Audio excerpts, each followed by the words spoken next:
aniversario. Bueno, Berito, no importa, eh, no te hagas problema. Importante es que, Bendiciones y bueno, sé que la pasaron súper chévere. Este, disfrutaron un montón. Qué bueno, qué bueno es ver que la iglesia de Dios está ahí presente, ¿no? Así que bueno, vamos a posicionarnos allí en nuestra Biblia, en el libro de Hebreos, y vamos a continuar entonces nuestro estudio que hemos venido llevando, como ya saben, síntesis del Nuevo Testamento. Como siempre mencionamos y recordamos, es algo así como abuelo de pájaro, mucha información, muchos conceptos, pero verdades bíblicas que, que bueno, tomemos lo que más nos queda y nos flecha y nos confronta. Así que vamos a mirar, como siempre nos hemos guiado por el formato que yo manejo, uso, comenzando con quién era el autor de esta carta. Este, por años crecí creyendo que era el apóstol Pablo, luego, bueno, eh, se iniciaron discusiones, críticas y se habla de que el escritor es desconocido, pero generalmente se cree que fue Pablo. Algunos hablan de que posiblemente pudo ser Bernabé, pero el tema es que es una carta o libro del Nuevo Testamento divinamente inspirada por Dios y por eso forma parte del canon. El texto clave de, de, de este libro va a ser el capítulo 4, ¿sí? El capítulo 4. Vamos a mirar allí el verso 14, Hebreos 4, verso 14 para leer. Y buscaste, abriste allí. 4:14 dice así la palabra de Dios.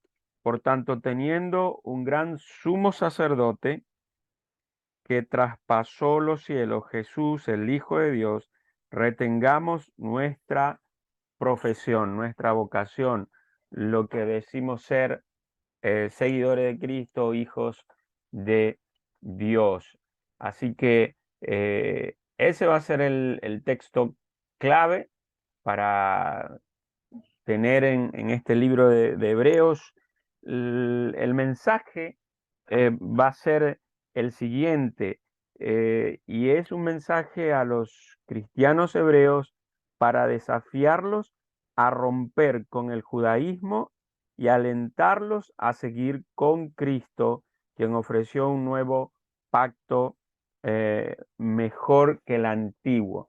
Y lo mejor de esto que se cumplía en Cristo, se cumple en Cristo, y fue la sangre de Cristo la que se ha usado y se usó para validar este nuevo pacto, la morada del Espíritu Santo en nosotros, Cristo en nosotros, con nosotros. Bueno, allí en Gálatas capítulo 3, verso 13 al 19 también hace alusión a esto. Jeremías hace mención de esto. Haré un nuevo pacto con ustedes y escribiré en sus corazones mi ley. Am, y hay algunas cosas para destacar y señalar acá como información o como enseñanza, aparte de la división y del bosquejo del libro, y sería como algunas cosas que nos pueden alentar en nuestra vida como hijo de Dios y lo que el autor de esta carta buscaba en estos primeros cristianos del siglo primero y en especial a estos judíos convertidos a Cristo. Y una de ellas va a ser el aliento. Y ese aliento va a venir a través de mencionarles las mejores cosas que ellos podían tener y que ellos tenían en este nuevo pacto. Y la primera va a ser hablarle de una mejor esperanza. El capítulo 7, verso 19 va a hacer mención de esto. Luego, lo que recién venimos mencionando, un mejor pacto, el verso 22 del capítulo 7, va a hablarles acerca también de mejores promesas. Capítulo 8, verso 6, también va a hablarle del mejor sacrificio. Capítulo 9, verso 23. 5 va a decirle que ellos van a tener una mejor herencia. Capítulo 10, verso 34, también le va a hablar de una mejor patria. Para un judío no había algo mejor que su Jerusalén, su Sión, volver a su amada Jerusalén. Pero él le va a hablar de una nueva patria, esa patria celestial, mejor resurrección, y termina también alentándoles con el hecho de que tendrían mejores o una mejor recompensa. Capítulo 11, verso 40. No solamente le va a dar palabras de aliento, de motivación, sino también les va a desafiar. Él le va a dejar algunos desafíos y el primer desafío va a ser el de vamos, avancemos, capítulo 6, verso 1. Luego también un segundo desafío que va a plantearle va a ser el de acerquémonos. Capítulo 10, verso 22. Acerquémonos sin temor, sin miedo, allí al trono de la gracia. Eh, Luego también le va a dar otro desafío: mantengamos nuestra profesión de fe, mantengamos nuestra comunión con Dios. El capítulo 10, verso 23. Luego también va a darle el siguiente desafío: considerémonos. El capítulo 10, verso 24 al 25. Considerémonos los unos a los otros para animarnos, estimularnos a las buenas obras, al servicio a Dios, a la comunión con Cristo. Y podemos ver también, perdón, esos desafíos como desafíos para nosotros, entendiendo que si bien había un mensaje directo al grupo o a las personas a quienes en primera instancia se dirigía esta carta, pero entendemos también que al ser inspirada por Dios es también un mensaje a nosotros, a la iglesia de Cristo hoy. Entonces debemos de considerarnos los unos a los otros. Otro desafío que Él nos hace acá es de que nos despojemos. El capítulo 12, verso 1, interesante cuando usted lo lee.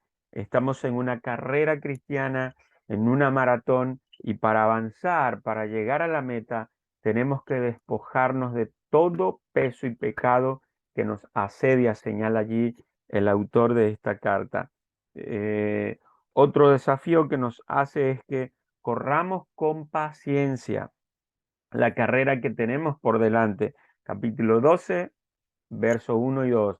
Eh, la carrera cristiana no es una carrera, como has escuchado tal vez en otra ocasión, a algún otro predicador, no es una carrera de 100 metros o de 50 metros, es una maratón. Y la maratón hay que correrla con paciencia. No sé si alguno de ustedes ha participado de una maratón o ha estado ejercitándose para participar de una maratón. Y eso nos exige no tanto lo físico, sino lo mental, el ánimo, el hecho de que todos los días levantarnos o como algunos nos mentorean y asesoran de que, bueno, entrenar 3 veces a la semana a cierto ritmo, ciertos kilómetros, apuntando a prepararnos para la maratón que queremos correr. Entonces, fíjense, es toda una preparación, es un tiempo, que demanda de nosotros dedicación, perseverancia y paciencia. Hoy día vivimos una generación de lo espontáneo, ¿no es cierto?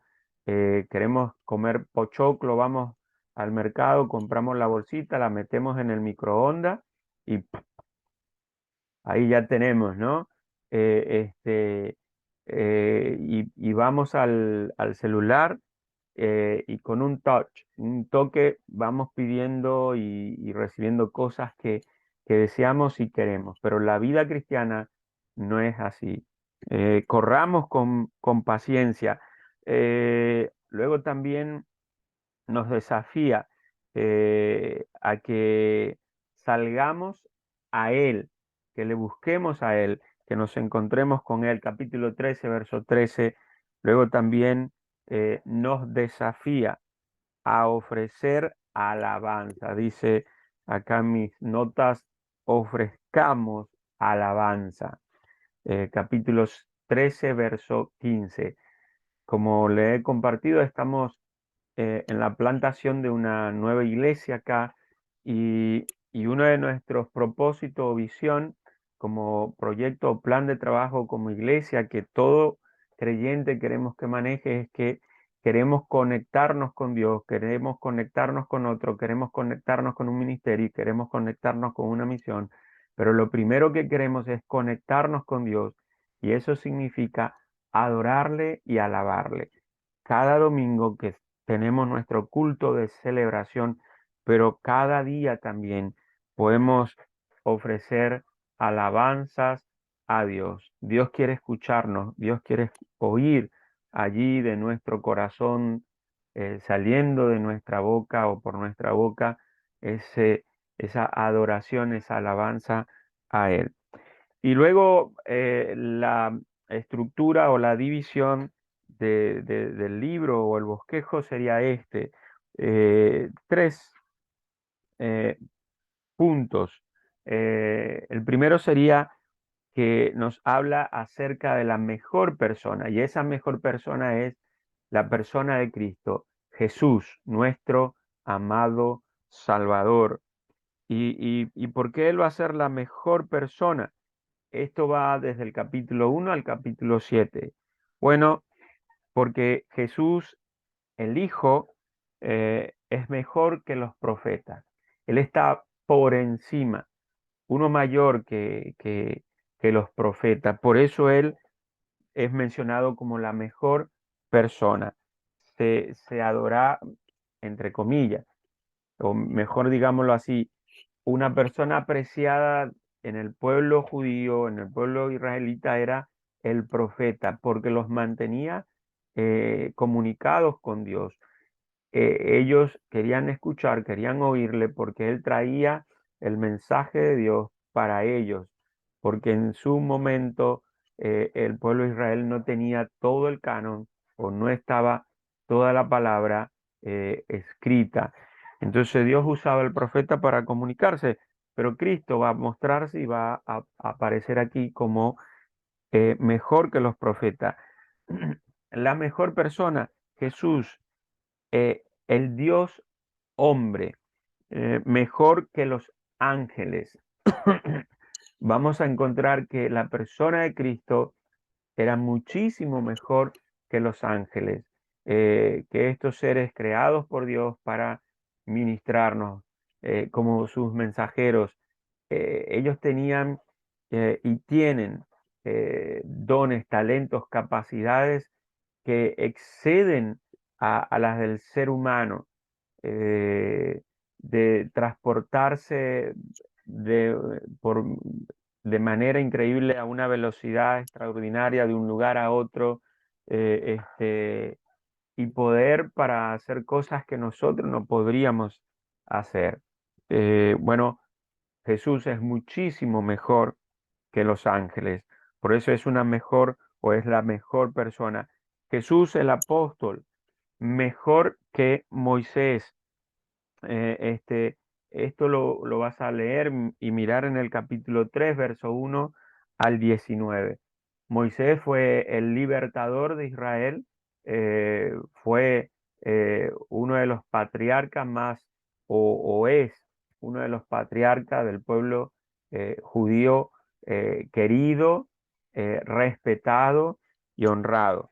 Y Hebreos nos va a contar y nos va a hablar que Jesús es el apóstol, el enviado de Dios, mucho mejor que Moisés. Jesús es el líder, mejor que Josué. El capítulo 4, verso 1 al 13, nos va a hablar acerca de esto. Moisés fue el libertador, pero Dios va a usar allí a Josué para organizar, ordenar al pueblo, para llevarle a tener grande conquista, para poseer y posicionarse en la tierra prometida. Un gran estratega. Eh, Algunos jefes de ejércitos mundiales han copiado y han tomado la estrategia que Josué tuvo en cada una de las batallas que liberó para conquistar la tierra prometida. Y vamos a encontrar entonces que Jesús va a ser mejor que él. Jesús es el líder por excelencia. Hay un libro que lleva un título algo así, El liderazgo de Jesús. Y la idea es de invitarnos a imitar la manera en cómo Jesús lideró. Y la clave del liderazgo de Jesús fue a través del servicio. Recuerdan que él dijo, yo no vine para ser servido, sino vine para servir. Su liderazgo fue basado en un liderazgo de amor. Y me viene rápidamente a mi mente un texto del Antiguo Testamento de Cantar de los Cantares, capítulo 3, verso 3, que dice que cómo no hemos de seguirte, cómo no hemos de honrar tu liderazgo sobre nosotros si lo has hecho con amor y por amor, ¿no? Así era el liderazgo, ¿verdad?, de Salomón. Bueno, el liderazgo de Cristo se basó y se basa en eso. Entonces, vamos a mirar a Jesús como el líder mejor que Josué. Y por último, en este primer punto de la mejor persona, nos vamos a encontrar a Jesús como sacerdote, Jesús el sacerdote, mejor que Aarón. El capítulo 4, verso 14 al capítulo 7, 28, vamos a ver el libro de Hebreos describiendo y denotando allí el por qué Jesús era eh, mejor que Aarón, ese primer sacerdote que el pueblo de Israel tuvo. El Señor Jesús le superó. En segundo lugar, o la segunda parte de la división del libro de Hebreo es el mejor precepto. Y ese mejor precepto era o es el nuevo pacto. Esto lo vamos a mirar y se va a cubrir desde el capítulo 8, versículo 1 al capítulo 10, versículo 18. Entonces vamos a mirar que este nuevo precepto, que es el nuevo pacto, va a tener mejores promesas. El nuevo pacto tiene mejores promesas que el antiguo. Eh, Capítulo 8, verso 1 al 6. Luego también vamos a mirar en este mejor precepto que el nuevo pacto es mejor porque no depende del hombre. Capítulo 8, verso 7 al 13. Depende de Dios. Am, Luego también vamos a mirar que el mejor precepto, el nuevo pacto es mejor porque abre un mejor santuario. Capítulo 9, verso 1 al 14. El nuevo pacto es mejor porque ofrece un mejor sacrificio. Capítulo 9, verso 15 al 28. Eh, Interesante hacer un breve y un pequeño comentario acá acerca de un mejor sacrificio, porque el que se sacrificó o el sacrificio que se llevó a cabo fue el de la persona de Cristo Jesús. Juan señala en su libro que ahí el Cordero de Dios que quita el pecado del mundo.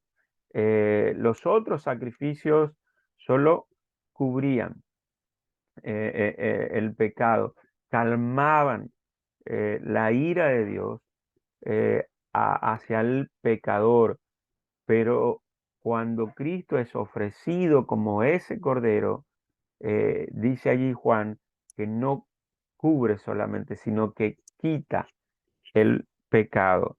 Entonces, valga decir que esa es una de las razones de por qué miramos y vemos en el nuevo pacto que hay un mejor sacrificio, porque no hay que repetirlo, no hay que volverlo a hacer como lo practicaban los judíos allí en el templo, porque Cristo murió y una sola vez y para siempre para quitar nuestro pecado y hacer la paz con Dios y llevarnos a estar en paz con Dios.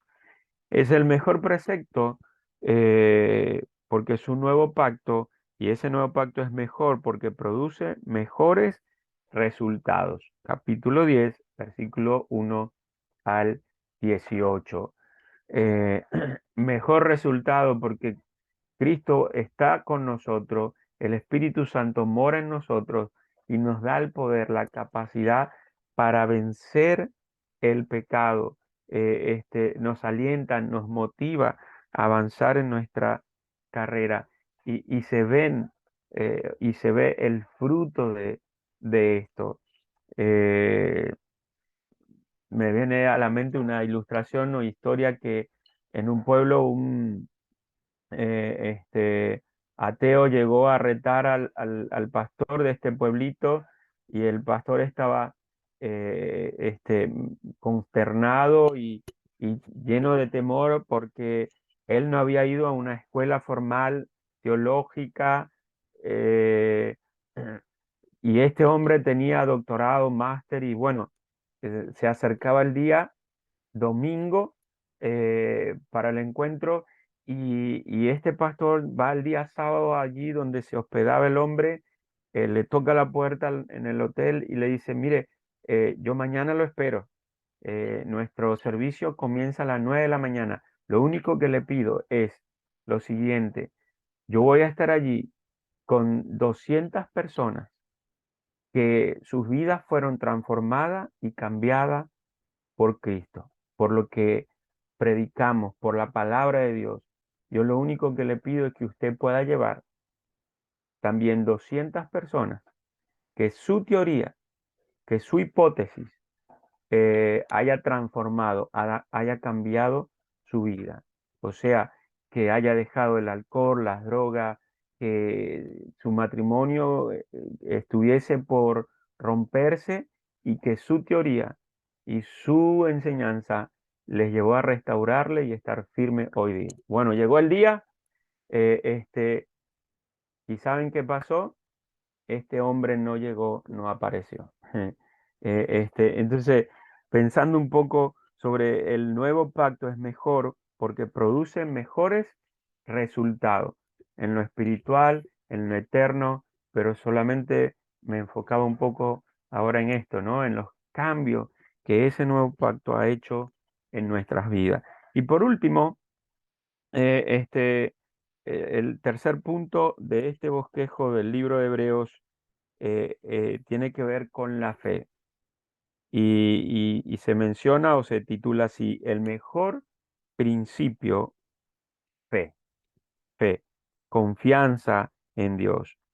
El capítulo 10, versículo 19 hasta el capítulo 13, hasta el versículo 25, nos habla y nos describe acerca de esto. El mejor principio, fe. Fe desafía a la acción. Cuando nosotros tenemos la fe, confianza en Dios, nos movemos, nos accionamos, no nos quedamos estáticos. El versículo 19 al 39 del capítulo 10. Fe, ejemplos a partir de los cuales comenzar el capítulo 11, versículo 1 al 40. Se nos da allí, recuerdan, como algunos le han llamado, la galería de la fe, o la galería de los hombres y mujeres de fe. Ejemplos de hombres y mujeres que avanzaron, conquistaron reinos, taparon boca de león, apagaron fuego, hicieron cosas increíbles. Y señalo algo interesante acá, que cada vez que paso por ese capítulo de Hebreos y llego al verso 39, les invito a buscarlo. Hebreos eh, capítulo 11, verso 39. Dice así la palabra de Dios: y todos estos, aunque alcanzaron buen testimonio mediante la fe, no recibieron lo prometido, proveyendo Dios alguna cosa mejor para nosotros, para que no fuesen ellos perfeccionados aparte de nosotros. Y me encanta pensar eh, lo siguiente, con el cierre de ese capítulo, de esos versículos, estableciendo una idea de que la puerta de esa galería de héroes de la fe aún no se ha cerrado, eh, y está esperando para que tú y yo, por nuestra fe, podamos estar allí, podamos también ser reconocidos y vistos como héroes de la fe. Lo que quiero decir es que podemos estar allí. Nuestro, no sé, busto, nuestro cuadro, nuestra foto también puede estar allí por actos de fe que hagamos, que logremos en nuestra vida. Eh, yo puedo mirar a algunos héroes de la fe contemporáneos, eh, no sé, Lutero, am, Spurgeon, eh, viniendo un poco más cerca, Charles Riley, no sé, Billy Graham, a Sofía Müller, misionera en la selva, hombres y mujeres que por su fe accionaron, actuaron y confiaron en Dios, hicieron obras, o Dios hizo obras increíbles a través de ellos, y son reconocidos o vistos como héroes de la fe contemporánea. Bueno, tú y yo podemos estar en esa lista. ¿No te anima esto? No te motiva.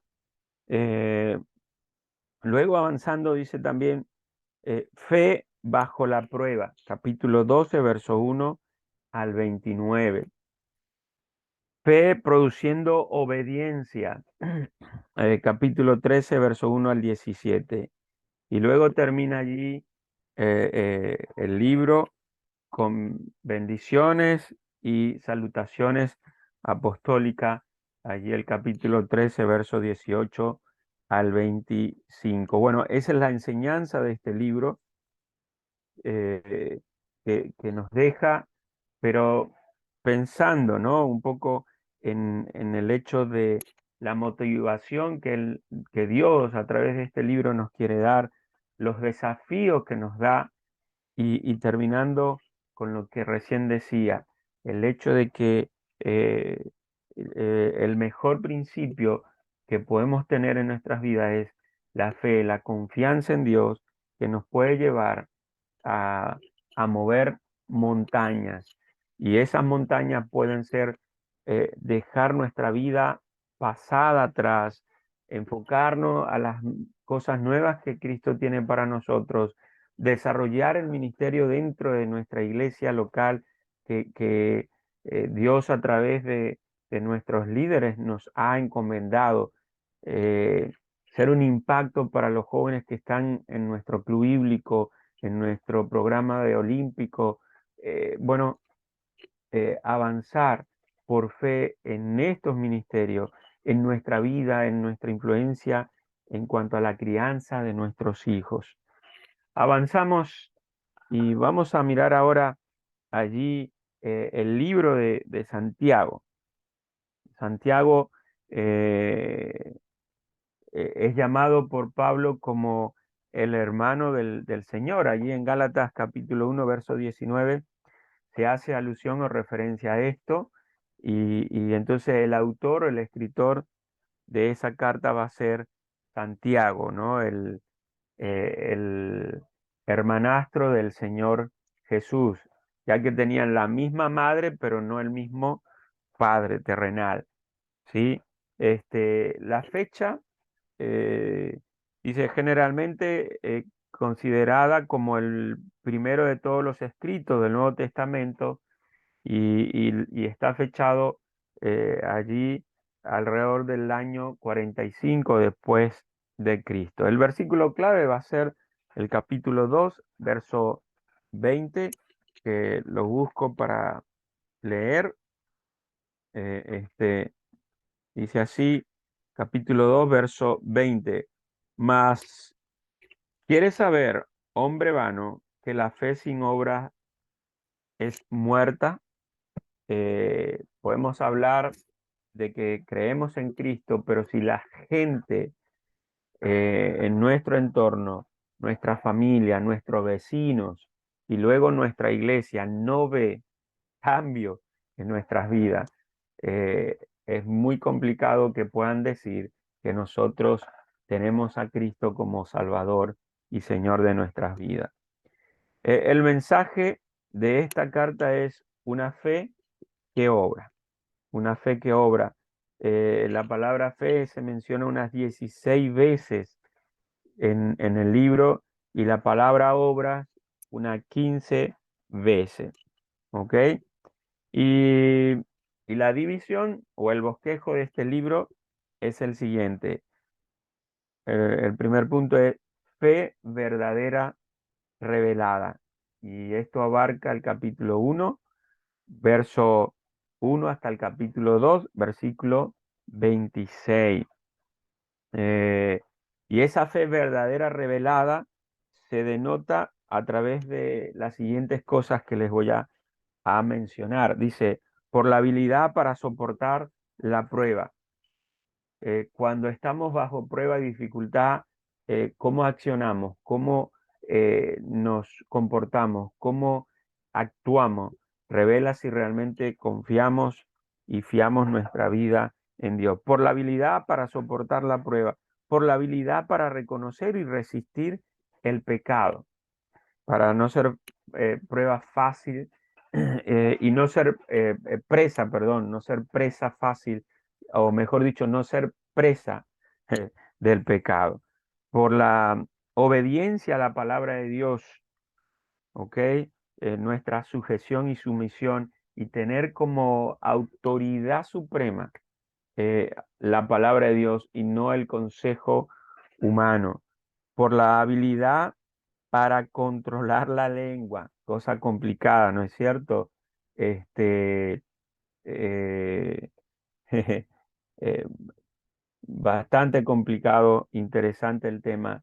Eh, por mal uso de nuestra lengua, gente ha muerto incluso. Por la habilidad para controlar nuestra lengua, por el interés por el huérfano y la viuda. Habla allí Santiago que la verdadera religión es cuidar de la viuda y el huérfano. Entonces, por el interés que se nos nota y se nos ve, a veces tenemos más preocupación por bienes y cosas materiales que por vida. Am, por la separación del mundo, se nota y se ve nuestra fe. Interesante también. Hoy día la iglesia está siendo tan permeable al mundo y al pecado que nuestra fe es complicada darse a ver.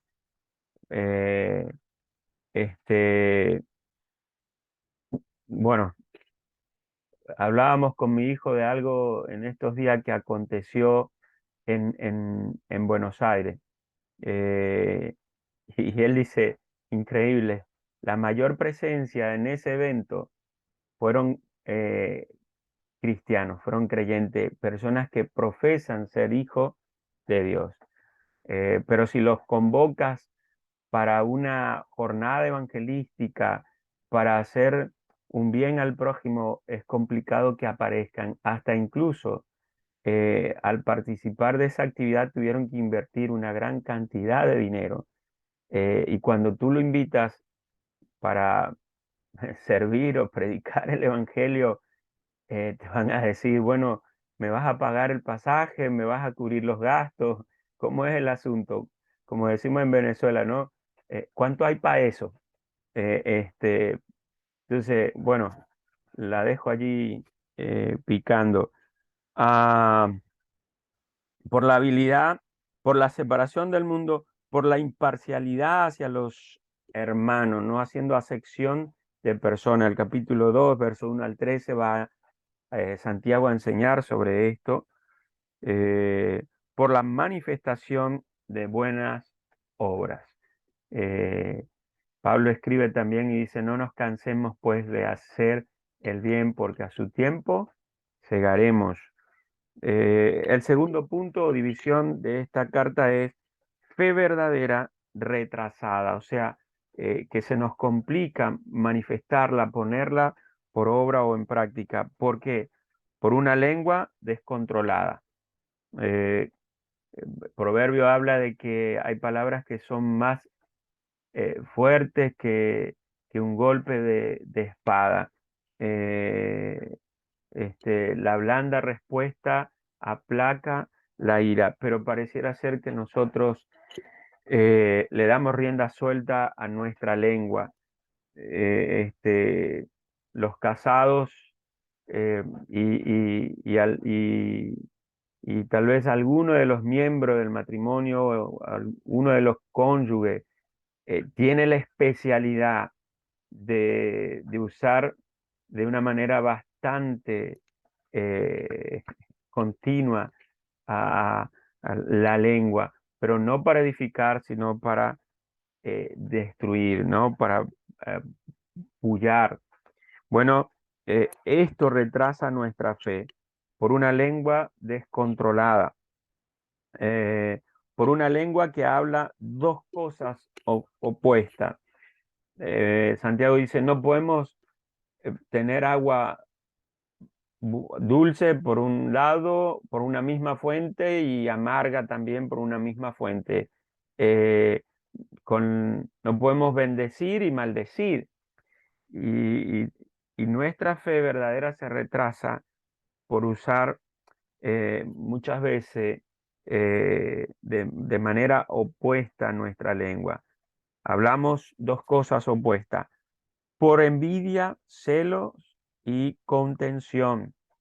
Nuestra fe se ve retrasada. ¿Cuántos pleitos, cuántas discusiones en nuestras iglesias que no nos lleva a nada, nos retrasa, nos frena? Se habla de que en las iglesias el equipo de liderazgo está más envuelto en discusiones, en pleitos, que en avanzar en la proyección de proyectos, de la visión.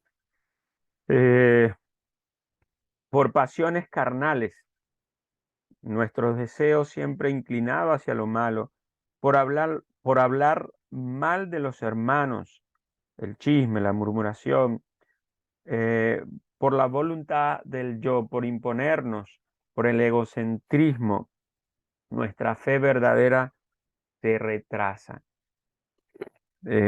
Por no hacer lo que sabemos que debemos de hacer, por ejemplo, asistir puntual a los servicios, llevar nuestra Biblia, tomar folletos para compartir nuestra fe, levantar una basura que por ahí otro tiró, pero bueno, yo la vi, yo la estoy viendo, no levantar el pie y pasarle por encima. por no hacer lo que sabemos, nuestra fe se retrasa. Eh, por el deseo de riqueza material, ¿ok? No está malo ser rico, necesitamos rico, pero si nuestro enfoque es lo material y nos trae lucha y nos da conflicto en nuestro corazón y en nuestra vida el no tener la billetera llena de billetes, no tener una cuenta bancaria abultada. Bueno, hay un problema allí. Estamos eh, amando más el dinero que a Dios. Y esto hace que nuestra fe se retrase. Y en tercer lugar, o el tercer punto de este bosquejo, es fe verdadera recompensada. Nuestra fe va a ser recompensada. Capítulo 5, eh, desde el verso 7 al 20, nos va Santiago a enseñar sobre esto. Y esa fe verdadera va a ser recompensada en la venida del Señor por permanecer fiel, por reverencia piadosa, por una actitud apropiada cuando se está afligido o feliz. No perdemos la perspectiva, la visión de la razón por la prueba, por el gozo. Eh, Nuestra fe verdadera será recompensada por confianza durante la enfermedad. También nuestra fe será recompensada por confesión cuando pecamos. Me detengo un poco acá. Sabes, el enemigo nos engaña, nos miente y nos dice, no confiese, no digas tu pecado, porque luego vas a hacer el hazme reír de todo el mundo, te vas a anular para toda la vida, vas a perder el prestigio, el estatus, el lugar en el cual te tenían, y entonces ocultamos nuestro pecado.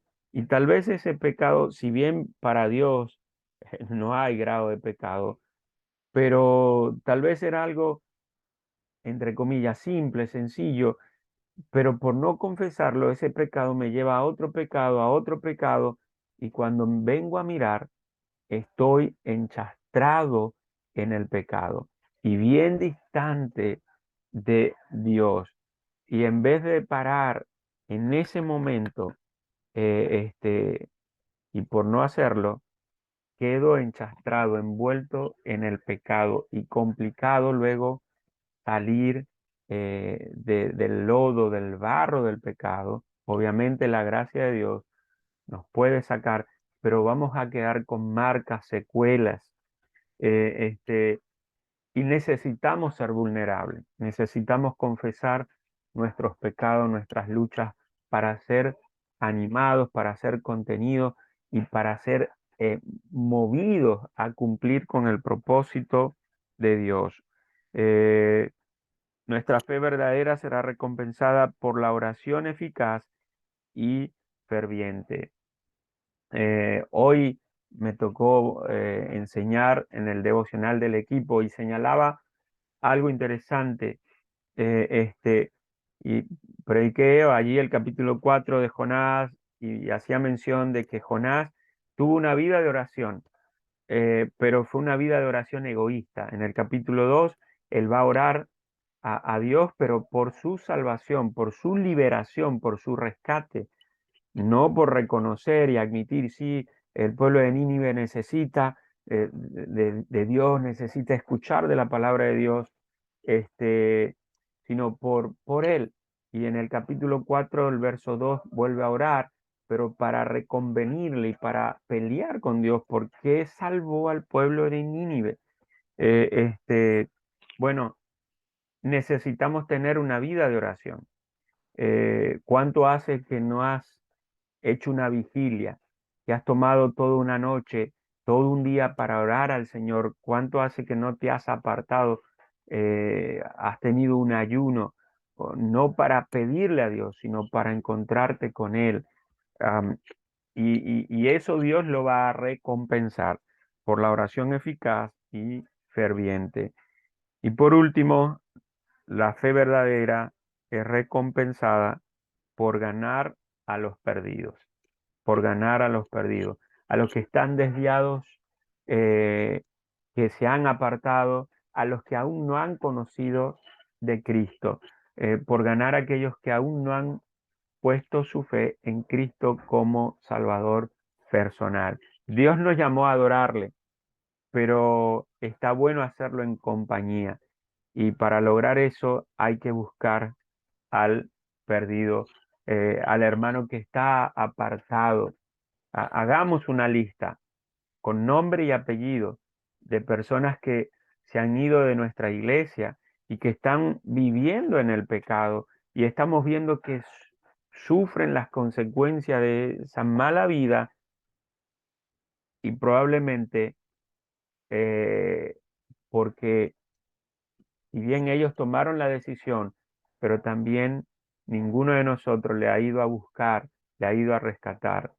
Haz una lista con nombre y apellido de personas que tú sabes que si Cristo hoy viene, que si ellos hoy mueren, no partirían a la gloria eterna, sino a la condenación eterna.